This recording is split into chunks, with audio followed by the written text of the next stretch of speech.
You're with Karine Rayson from The Crew Coach. I help super yacht crew master their own mental health, elevate their leadership skills, and access a powerful network of like-minded individuals.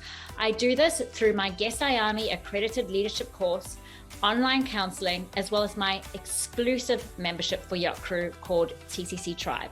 Hello everyone, welcome to Yachting International Radio, the Wellbeing Project. You're with Karine Rayson from The Crew Coach, and today my guest is Michele. Michele is the founder of Dynamic Career Goals. Is that correct, Michele? Yes.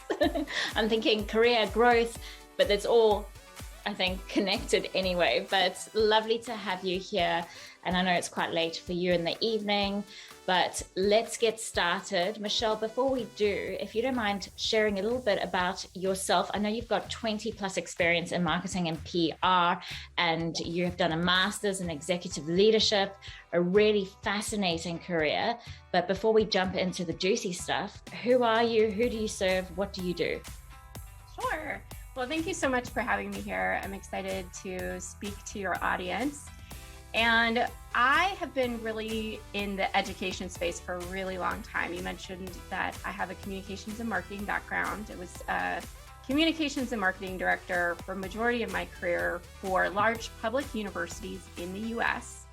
And I also worked in collegiate sports for a little while doing media relations. So I'm very used to being in a crazy, fast-paced environment, especially when I worked in sports. That was a 7-day-a-week job, all hours of the day, especially if your sport is on national TV and you have all that media coverage to work with.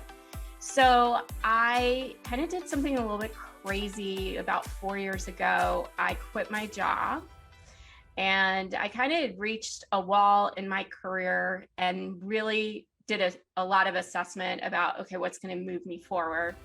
And for me, that decision was going back to school and getting my master's. And I chose executive leadership because I wanted to get more education in a business school setting. I really had never taken business classes as an undergrad.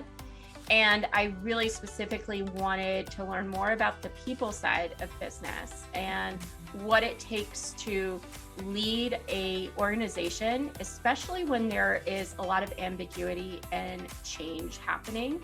Like, how do you navigate those waters? And it was really, really great program. I loved all my classes except accounting. And I graduated from that in 2019 and decided to just go out on my own. And some of that was the result of the pandemic, right? I wasn't too crazy about the idea of going back into an in-office setting when the pandemic first started. Me personally, I was a little bit of a high risk to be exposed to COVID. So I basically lived in a bubble for a while in my house and just worked from home. And the other thing that really spurred me to pursue a business focused on professional development was just a need that was coming my way. I had so many people in my network, whether they were my former employees or interns or students that I taught at the university level, come to me with needing career advice. They were getting laid off, they were getting furloughed, they were getting their job redesigned as a result of other people being laid off and furloughed in their organization. And while they felt lucky to have a paycheck, they were trying to navigate, how do I do the job of 2 to 3 people now? And oh, by the way, I'm not getting paid any more money for it. And what do I do? Yeah. So I naturally just fell into that and then realized, okay, so I don't have to have like a higher VP or C-suite role at a company to make a difference. I could just work with individuals one-on-one and be able to make a difference that way. And so that's what I've been doing for the last couple of years. And it's been really rewarding. I primarily work with women and help them navigate really tough things at work, whether it's advocating for yourself, whether it's pursuing a better work-life blend, or negotiating your salaries and things of that nature. So it's been really, really rewarding. Fantastic. What a wealth of experience there.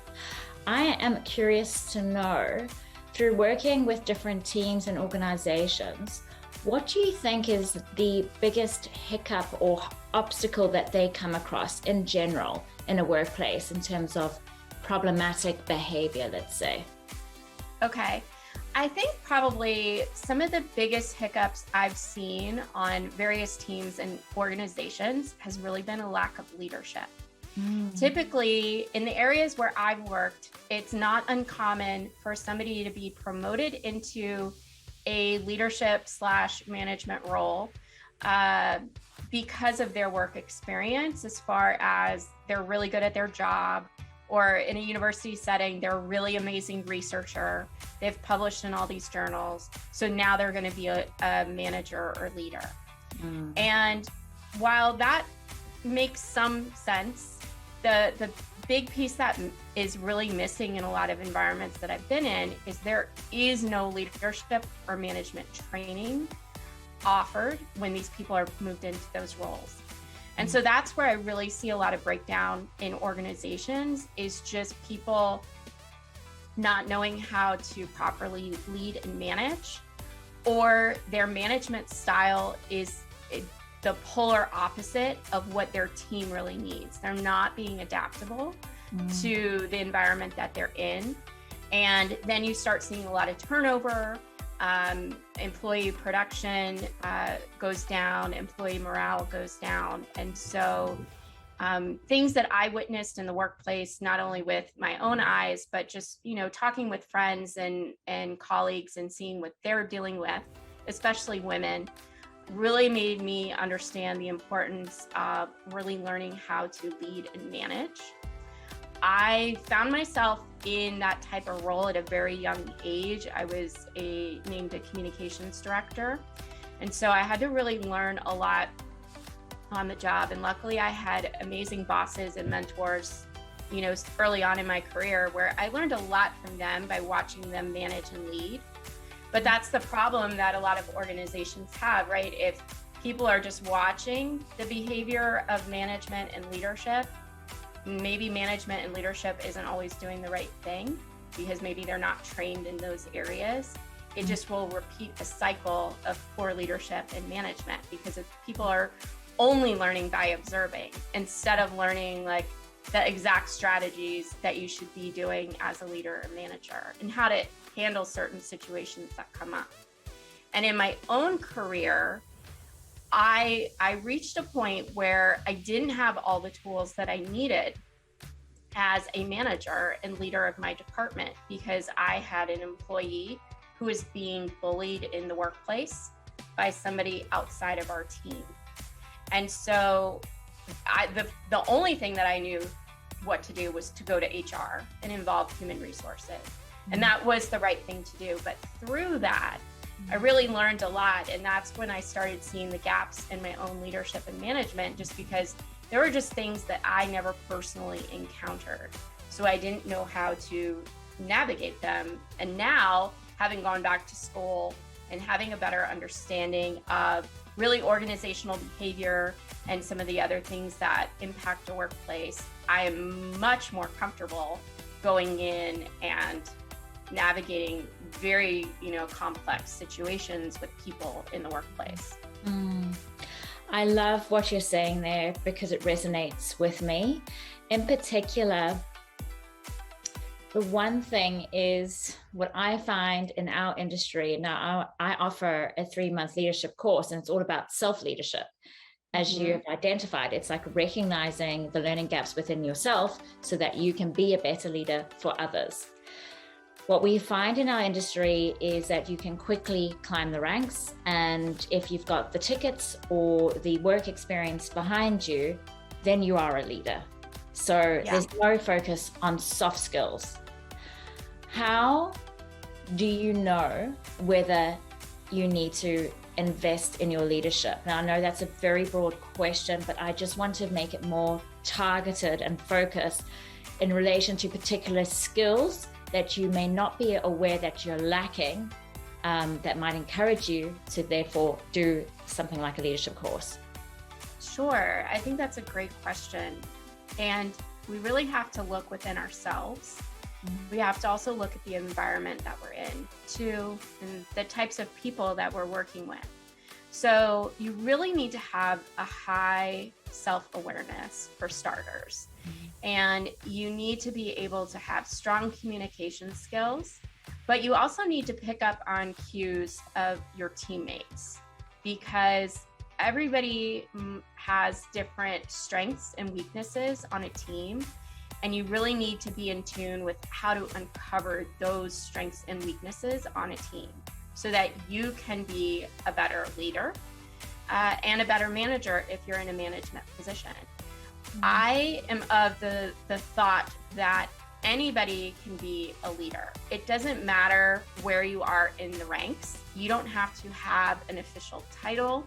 You don't have to be a manager to be a leader. And so and that's something that I witnessed a lot in different organizations. Even, I was always the one that was usually really late in the office and working long hours. It was just kind of the nature of my job. And then my proclivity of being a little bit of a workaholic. I got to know the janitorial staff at one of my organizations, and I watched how they led just by how they did their job, how they treated their coworkers. And, they were in a job role that was, for the most part, pretty thankless by a lot of people within the organization. But I got to know them, and I loved, watching them interact with their colleagues and just the conversations that I had with them. And there was definitely leadership, within them and the way that they did their job. And so, but they weren't president of the organization, right? So I think people sometimes are really quick to assume that in order for me to make a difference in the organization, I need to have a fancy title or I need to be in charge. Yeah. And you really miss a big opportunity to do other things if that is your definition of being a leader or the only way I get leadership experience.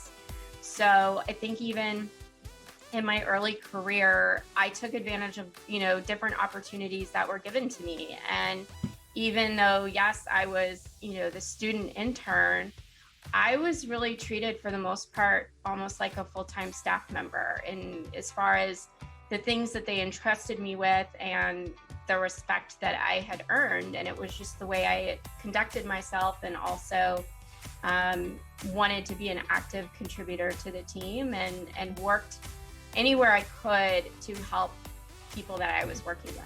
I think that's another thing that can really help, is you just kind of being outside of like your own immediate needs in the workplace and seeing how you can help others. And that lends to leadership as well. 100%. And in the course, we learn about servant and transformational leadership. And that's exactly what that is that you're describing. Michele, what's the difference between management and leadership? Sure. So management is really just trying to get, the day-to-day things done. Maybe there's an overall goal or mission that's been placed on you, and now you've got to make sure this gets done. Leadership is more about vision and more about getting buy-in from the team to move in the direction that you want to go. And so, it's a little bit different. Yes, there's people that are managers and leaders, but I've certainly been in roles where on different committees at work where I'm not in charge. I'm not the person with the highest title in the room, but I had certain contributions that I had to make to the committee, and I had to get buy-in from everyone in the room. And so that takes a little bit of leadership, but I wasn't in charge of managing all of those pieces or the people in the room, if that makes sense. Yeah, it certainly does.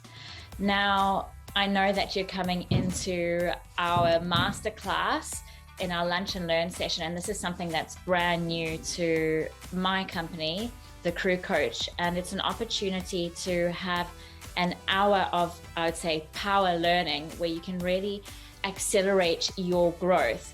and we're going to be talking about, well, you're going to be teaching us about chaos in the workplace and how to achieve a sense of calm. So I know you've got a meeting in a few minutes, so we'll have to wrap it up. But if you can give us a little bit of insight, what we will be learning in that session, that would be fantastic. Sure. So it really starts with understanding, why is your work environment chaotic? And so I mentioned that I've worked in very fast-paced environments. I've worked in chaotic environments. And a lot of those reasons can be traced to really just not having a strong vision and the right priorities in place.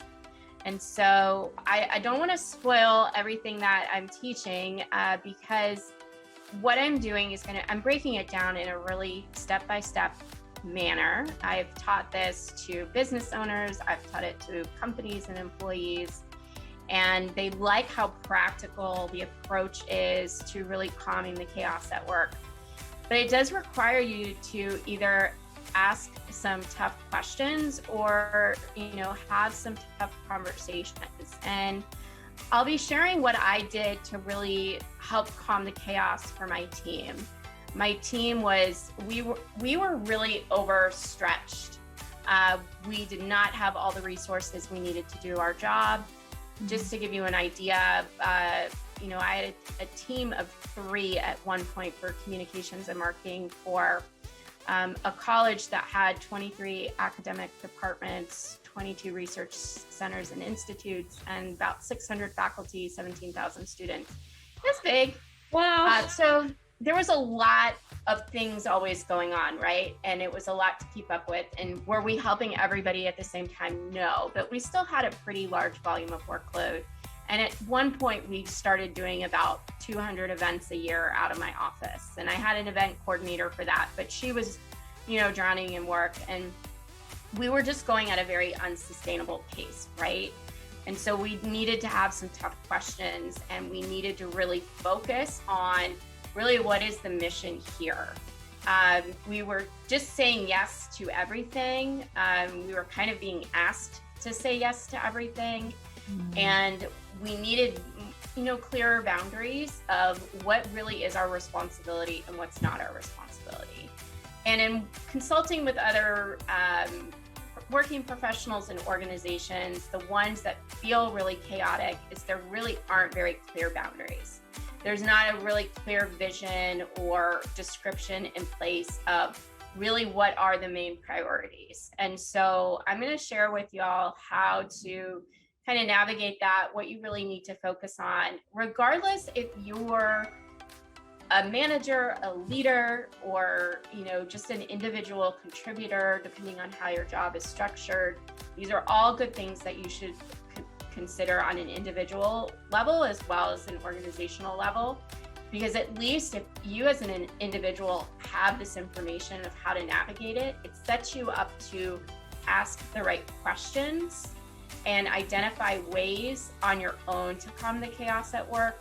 And perhaps that will lead to some improvements in your organization or your team.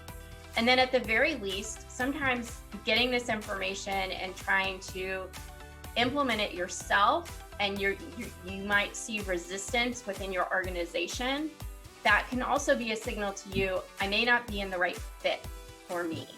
Maybe I need to look elsewhere and be on a team that will function more like this, and being very goal and mission driven.